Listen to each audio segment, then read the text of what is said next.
Welcome to the Black Kitchen Podcast, a mini-series made to celebrate the winding, vibrant history of Black food culture in the U.S. My name is Adrian Miller. I'm a culinary historian, food writer, and soul food scholar, and I'll be your host. Let's get into it. Fearless. Absolutely fearless. That's how I describe April, the owner and head baker at Detroit's Good Cakes and Bakes. How else could you describe a woman who built her business from the ground up in 6 weeks with no prior experience? Who consistently chose the difficult path to success when giving up would have been so much easier? Who makes a top-selling banana pudding a banana pudding without bananas? This is my conversation with the indomitable, inimitable, incredible April Anderson.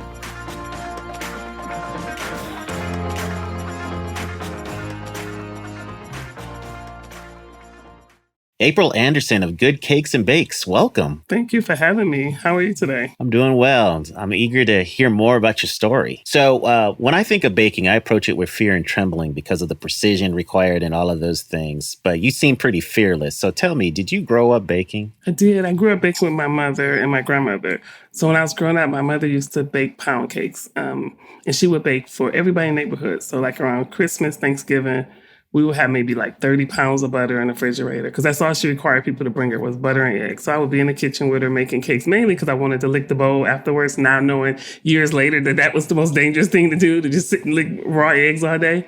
And so I used to be in there with her when she would cook. And then when I got 9, that was the very first time that I baked by myself. It was a surprise. I baked her a cake for Mother's Day, and I was hooked ever since then. Wait a minute. You baked your first cake on Mother's Day for your mother. You truly are fearless. All right. Tell us a little bit more about that first cake. Yeah, it was a box cake mix, of course. I was 9. It was a double chocolate cake. And I followed the directions on there. The day before, my father took me to the store to get the cake, to get the mix and the icing. And I came back, and all night I just kept reading the back of the box. I was like, I'm going to get this right. I'm going to get this right. And that next morning I got up and I went in the kitchen and I followed the directions on the cake. I turned the oven on. I started bringing everything out. And I went and made it, and I didn't allow it to cool long enough, so the icing started melting.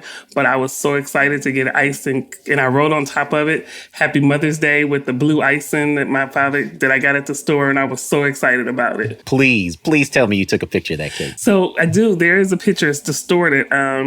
And actually, if anyone ever watches the Today Show episode, they actually show the cake on there. And it's so pitiful looking if you look at it now compared to then. It was the proudest thing I've done because I actually got to go in the kitchen and make it myself. And then I enjoyed the reward of people eating it later on and talking about how good it was and thanking me. So the accolades that I got from that made me want to bake even more. So now I was like, I want to try everything. Every time we went to the grocery store, I wanted to get some cake mix to make a cake. Now, so is that your earliest cooking memory?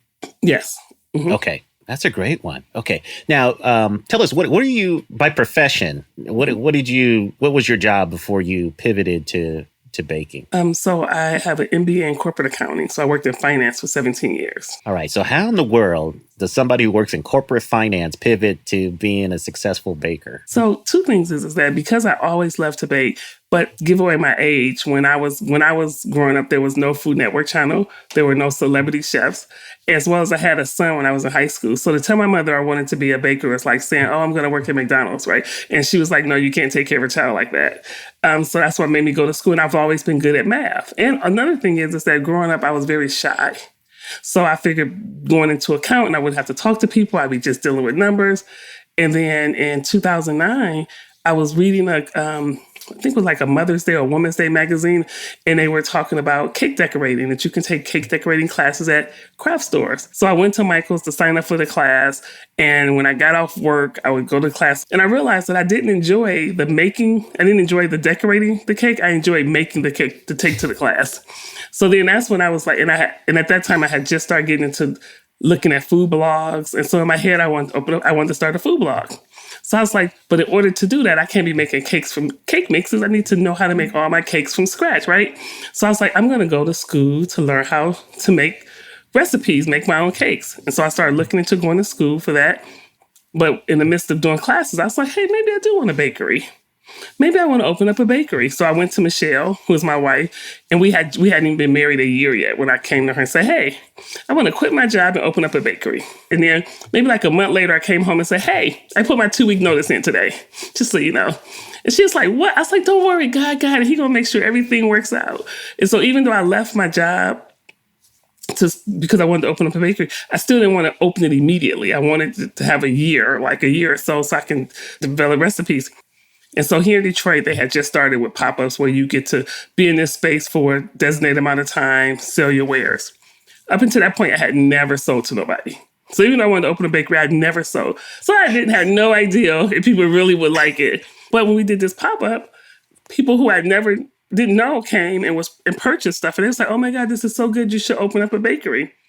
And I was like, yeah, I will in a year. Again, I want my year off. Because you're still thinking about the food blog, right? Right. I'm still wanting to do the food blog, as well as I didn't have the confidence yet. Like, will people actually want to buy this from me, right? This one day doesn't mean that I should have a bakery. But in this year, I can have a food blog, and then maybe I'll have enough confidence to open up a bakery. But when we were doing the pop-up at, they had put out a proposal for people to start businesses over there. They had grant money. And Michelle, who again is like, how we paying all these bills and you ain't working? She was like, oh, you should apply. And I was like, no, I want my year off. I told you this already. And so she still took the proposal and she's looking at it. And so she kept saying, we should fill this out. I'm like, no, I want my whole year off. And so I looked at it and it was like, so even if you don't win, you're still eligible for free technical assistance. So I was like, hey, maybe we should fill it out just in case in a year, I could reach out to them and use them for like a leasing agreement or something like that. So it was due on July 5th by 5 p.m. We applied July 5th at 4:55 p.m. Again, I didn't want to win. I just wanted my name on this list, right? Well, we won. We had 6 weeks to open. And so that was in September. So we won in August of 2013, and we opened September 20th of 2013. So it'll be 8 years in 17 days. So tell me about this food blog dream, because it seemed like you held on to it for a long time. What was the allure of the food? Did you think the food blog was going to set you up later? Or I'm just wondering why you were holding on to that so hard. So I like telling stories, and I felt like I could tell stories through food, right? And I really wanted to learn how to make my own cakes. Like, so I have a few recipes that my mother made, like pound cakes. I knew how to make pound cakes. I knew how to make a caramel cake because my mother, those was her recipes and my grandmother's recipes, right? But other than that, I didn't know how to make a recipe. And it's not as simple as you might think. No, there's a science to it. You got to know when to use baking powder, when to use baking soda. And so I'm a type of person that when I want to know something, I need to know everything. I wanted to be able to know what the ingredients I should be using and why I'm using those ingredients. And I wanted to be able to tell that story to people. But I also wanted to be able to tell the story because, again, my family is from the South, and I wanted to do baked goods that it was Southern inspired. Because at that time, that wasn't it's a big deal now. And I wanted to tell that story. I wanted to tell about my grandmother's biscuit recipe that was over 120 years old, that she was taught when she was 7. And how she was taught was my great-grandmother took her in the kitchen, said, Dora, watch me make these biscuits. No recipe, just pour flour, all that touch, right? That next weekend, her mother was like, Dora, go make us biscuits this morning. So she had one time to watch her grandmother pour flour, pour milk, put butter in there. Actually not butter. My grandmother was using lard, and to make the biscuits. And so I wanted to be able to tell those stories as I was making those recipes. All right. So what I'm hearing is in your family, you're a late bloomer because she learned at 7, right? Exactly, right. You didn't learn till 9? Okay. Exactly, right. Yeah, I'm definitely a late bloomer. And my mother didn't show me one time and say, go in the kitchen and do it, April. Yeah. Tell me about this first pop-up. Where was it located? So in Detroit, so again, I'm born and raised in Detroit. And in Detroit, there's this business district called the Avenue of Fashion. And it has a rich history because at the time, this is where all of the boutiques were at. This is where all of the Diana Ross, Marvin Gaye, this is where they shopped at because they lived in that area. But then in 1957, the very first indoor mall opened in the United States, the very first mall opened in Southfield, Michigan. And so all those boutiques that were over there were starting to close because now people get to go to a mall and in this one place, They get to have over 50 to 60 stores, right? They don't have to walk outside in the weather elements because we're in Michigan, right? We get lots of snow.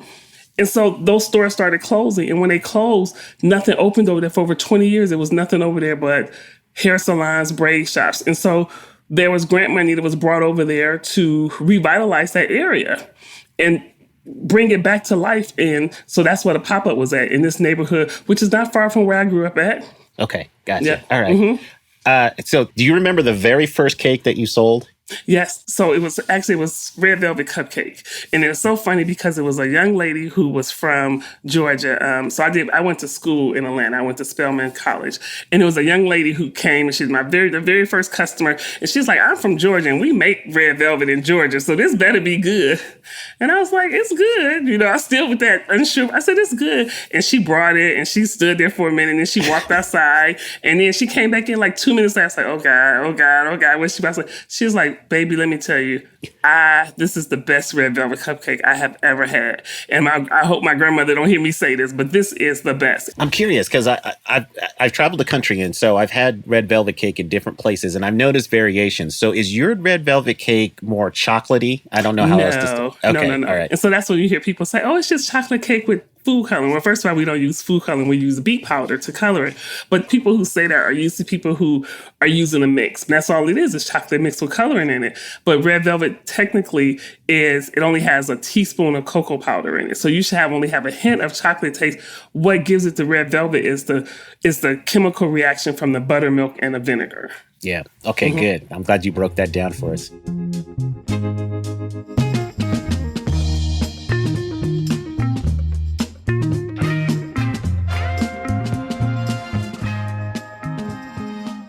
Tell us about how you worked with churches to launch your business. I had in my head that I was going to have a year to save up for a business, and we opened 6 weeks later.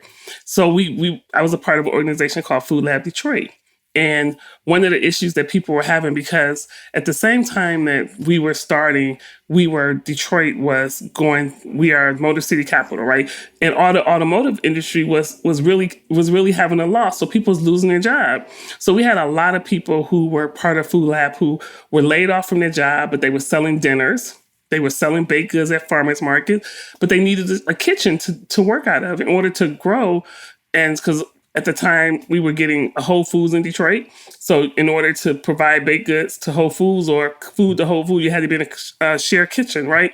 So Food Lab partnered with Chase and Eastern Market to get grant money to go to these churches, because in Detroit, we have a lot of churches, lots and lots of churches, lots of churches. And a lot of those churches have kitchens, and all those kitchens are licensed. They're licensed through the state. So, and they only get to be used either on Sundays or Saturdays. So we went to the churches and we were like, hey, if we could get grant money to subsidize and give you money, would you allow these food entrepreneurs to use your kitchen to make their wares? And a lot of churches was like, yeah. And one in particular that's not far from the bakery was like, yeah, and we'll let them come in 24 hours a day. So that's how I've been. That's going at 3:00 in the morning. And, like I said, 3:00 to 7:00. And so I used to go to the kitchen and I would be in there and I would bake. And because of that, that's how I got to bake for Oprah Winfrey in 2014. She was doing a tour, Live the Life You Want. In every city that she went to, she wanted to spotlight someone who was doing something great in that city. And in Detroit, it was Davita Davidson. You've heard of Davita. Oh, yeah. Mm-hmm. So because Davita was the executive director of Food Lab, and she was the manager of the kitchen, so they honored her. So the production company came out and they were like, oh, we're going to come to the kitchen while you bake. April, what time do you get there? And I was like, I get there at 3:00. They got there maybe about 6:30. But that's how we got to do it, was because we was working out this shared kitchen, which was a wonderful opportunity for us. And then we baked out that kitchen for 15 months. And everything we didn't sell, we either gave away or threw away. So food cost was ridiculous. It was horrible. Yeah, I'm curious to give us an idea of the scale. Like on a typical day, how many cupcakes were you making? And in those early days, how many cupcakes, how many cakes? How many cookies? Yeah, so in the early days, we didn't make cakes. We only did cupcakes, cookies, brownies. We didn't do cake slices yet. And so I would make in my head, I want to say I made two dozen of each flavor. So at the time we had like 10 flavors. So I made 2 dozen of each flavor. I made 2 dozen of cookies, a double pan of brownies, and I might have sold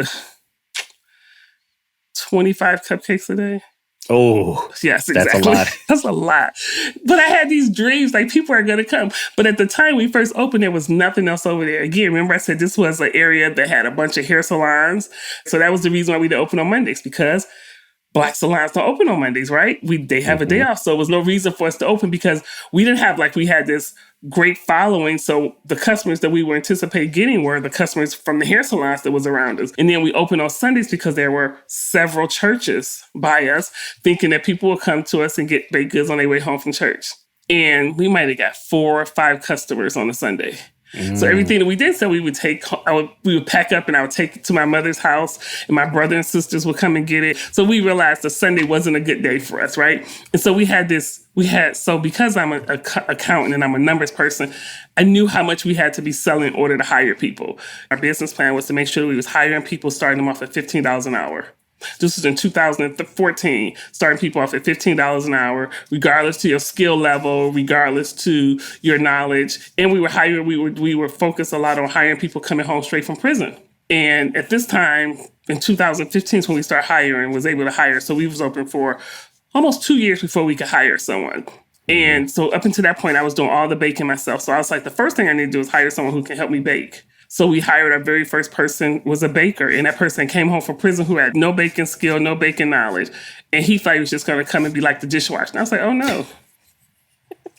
I'm going to teach you how to bake. He was like, I don't know how to bake. I said, you're going to learn today. And he was with us for almost 7 years because he was such a great employee. He was like wanting to learn. He still had appreciation for the fact that I gave him a chance coming home, taught him a hard skill, and was paying him a living wage. So that's one of my biggest joys, was being able to hire people and give people a second chance. I love the mission aspect of what you do. So could you tell me a little bit more about the 3 Ps? Yes. So we are a triple bottom line business. So we focus on people, planet, and profit last, right? So that is something being part of Food Lab that we learned. And we knew that so when we were doing our business plan, we was like, what's going to make us different? What do we want to do that's different than other bakeries? And one of the things was, again, making sure that we were using organic products. But another thing is that we wanted to pay attention to our carbon footprint, making sure that we wasn't using styrofoam, that we were using compostable packaging, making sure that we were paying attention to our waste. We focus on having a zero waste kitchen. So we do a lot of composting, a lot of stuff we do, like, how can we use this? And one thing that Michelle, who is the co-owner and my wife, she's a social worker by trade. And so she's all about social justice. And so she's always finding stuff like we get peaches each year from Georgia to make our summer stuff. And she's like, I found a recipe where we can use the rind from the peaches, don't throw the skin in, where we can make ice cream and we can make jam with it. So she's like always trying to find all these different ways that we can use stuff without having to throw it away. And then making sure we was able to pay a living wage. I wanted to be able to pay people a wage that didn't require them to have multiple jobs. Because again, we wasn't hiring people who had a skill. I wasn't hiring people who was just graduated from culinary school or anything like that. I was hiring people from the neighborhood. So most of our retail staff was people who were in their teenagers. It's like senior high school, very first job. And again, bakers who had never baked before. When we thought about this, I was honestly thinking about my son. My son was in prison and he would be coming home soon, and being a Black man with a felony, he was going to have a hard time finding a job, right? So as we was building this model, I wanted to be able to practice the model before he came home. And so our very first employee was actually one of his old bunkies. He came in one day and he was like, Brandon told me to come up here, you would hire me. I was like, what? And so maybe like an hour after that, Brandon calls me. He was like, oh, my friend David is coming up there. I told him that you would give him a job. And so it started so organically. I didn't even have to do anything because Brandon was doing it but he was my recruiter already.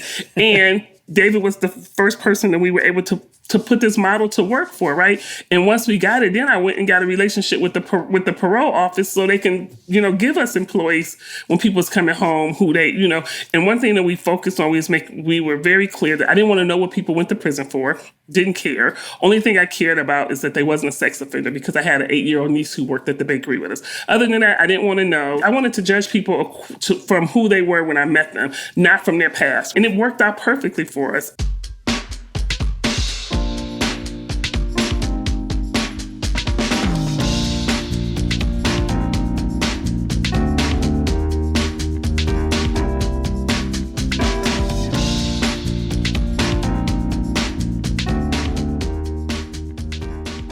So let's go back to Oprah for a moment. Do you remember what she had to eat? Yes, so she had our gooey butter cake.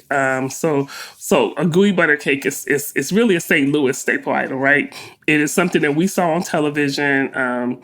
On one of the food channels, they were doing a challenge. So we literally drove to St. Louis one weekend, me, Michelle, and my niece, Kalia, so we could try it. Loved it, came back, was ordering it for them to ship to us. And it was like getting expensive to order. I was able to figure out how to make this myself. So I downloaded the episode on my phone. I would rewind like, okay, that looked like a tablespoon of baking soda. It looked like 2 cups of sugar. I mean, that's how I developed the recipe from watching this video. And so then I would go buy the stuff and I would try. It took me literally 2 years to figure out how to make this from scratch. And so when I made it, we loved it. So one of our second pop-up, I was like, I should make the gooey butter cake. And Michelle's like, no, it's going to be too sweet. People aren't going to like that. Okay, I'll make a small pan.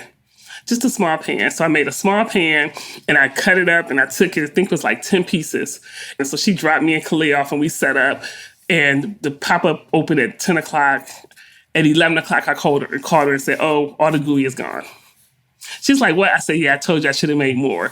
And that became like something that we had like a cult following because everywhere we go, people were like, where's that lemon stuff? Where's that ooey gooey is what they called it. Where's the ooey gooey? Where's the ooey gooey? And so that's what we made for Oprah was the gooey butter cake and the lemon gooey butter cake. And she loved it. Her staff loved it. We made them brownies too, because I know she's a chocolate person.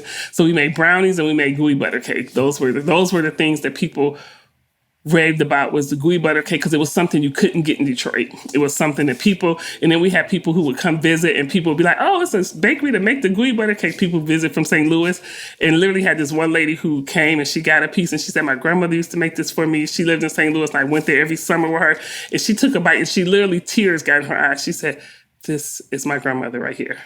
See, this that's is my grandmother. And even it's so funny because even before we opened, I always wanted to make stuff that reminded you of when your grandmother or when your mother baked. People can taste that. People can literally taste the love and the intent that you put into making food. When you make food baked goods, you can taste that. And this is exactly what I want. I want to be standing there watching someone tell me that this reminds me of my mother. This reminds me of my grandmother who can't bake for me anymore. Yeah, that's the kind of affirmation that you want. Yes, exactly. Tell me about your customers. Who are your memorable customers? So our memorable customers are the customers who live in our area who came to us when we first opened. They were either pregnant or they had just had their baby. And now there's like I had one lady who she came to our very first pop-up and she was pregnant. And then we used to do a harvest party for Halloween. So the very first one she came to, her son was like maybe 9 or 10 months. And then in May, she came to get his first birthday cake. And now he comes in and he's 9. He's about to be 9. And he comes and we done made every one of his birthday cakes. He comes and he know us like we family. So we have so many of those stories. It's so great because even though we're not family, all of our staff is family and we treat them like family and they treat us like family. What's the most challenging thing that you've ever baked? The most challenging thing I ever baked, I'm going to say it is, I don't know. So I have not had a challenging thing to bake. I've had challenging things to decorate. And so my very first wedding cake, I still have nightmares about that. When we first opened, I had this ideal that I needed to be everybody's baker. So I wouldn't say no to nobody. I would say yes, oh yes, I can do it. And then I'll try and figure it out. And so my very first wedding cake, it was a young lady. She came and she wanted 3 tiers She wanted fondant on the cake, and she wanted these roses on top of the cake. And so I was very clear with her. I told her, I said, I don't know how to do the roses. I said, but everything else I can do. It was so horrible. I didn't realize that I should have made the cakes earlier in the week and froze them and all that. So I tried to, because again, I'm all about making things fresh. So I was like, oh, I'll make the cakes overnight and do it. No. So it took me. So I got the cakes delivered. I totally hated it. She didn't hate them. They taste delicious. I know that, but it didn't look picture pretty to me. So I apologized, but I learned at that moment to not to do something that I'm not comfortable with. So then it was like, okay, so now it was like, I'm not doing fondant. That's not something I do. I'll make you cupcakes, I'll make you cake, but I can't make those cakes. And so I learned real early on what my skill set was, where my lane was. And I was like, I'm going to stay in my lane, and fondant is in my lane. And I know, and now I've gotten to the point where I'm okay with telling people that's not what I do. So quick question, chocolate cake. Yes. When you think chocolate cake, is the frosting the determinant factor, or does the cake need to be chocolate as well? Because I know people that go either way, right? Like chocolate frosting with a yellow cake, that's chocolate cake. So how do you feel about that? Do you have a strong opinion? Chocolate cake is chocolate cake with chocolate icing.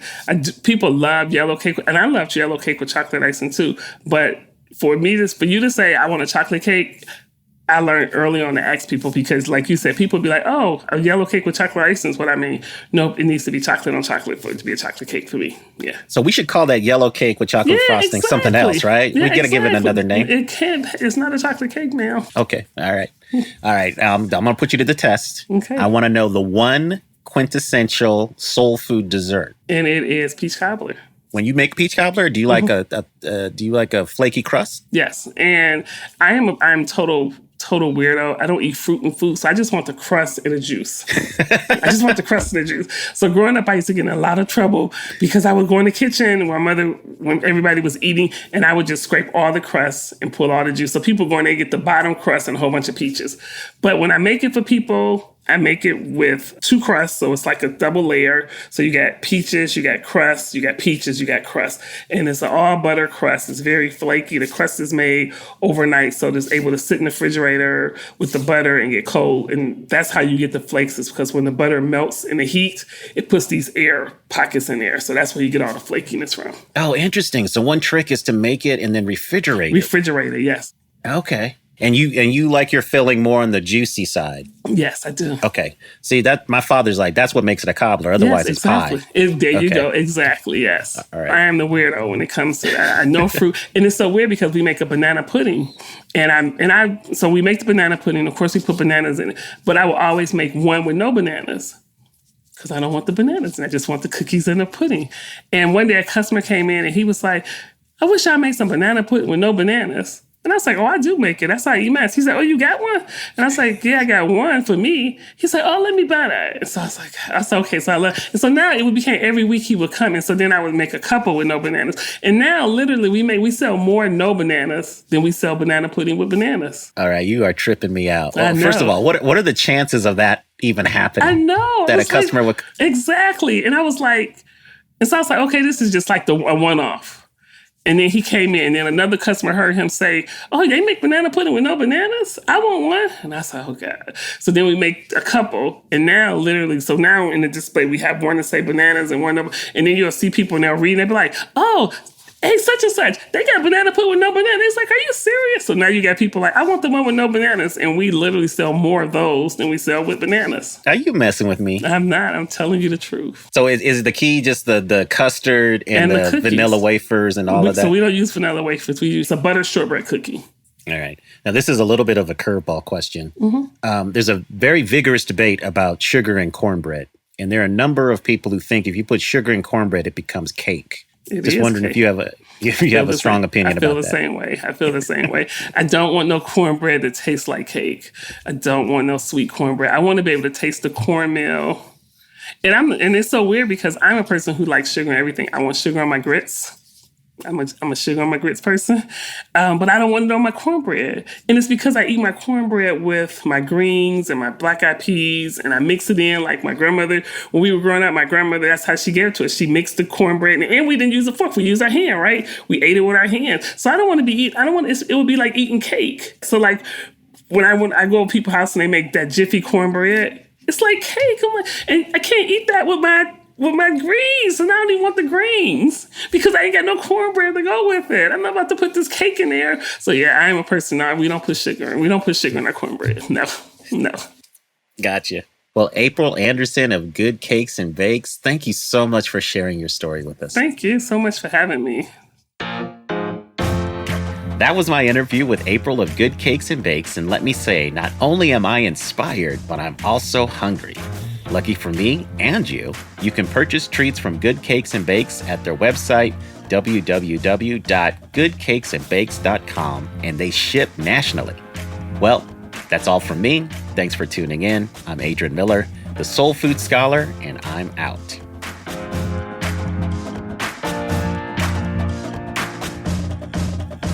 This podcast has been brought to you by Heinz, the Lee Initiative, and Southern Restaurants for Racial Justice.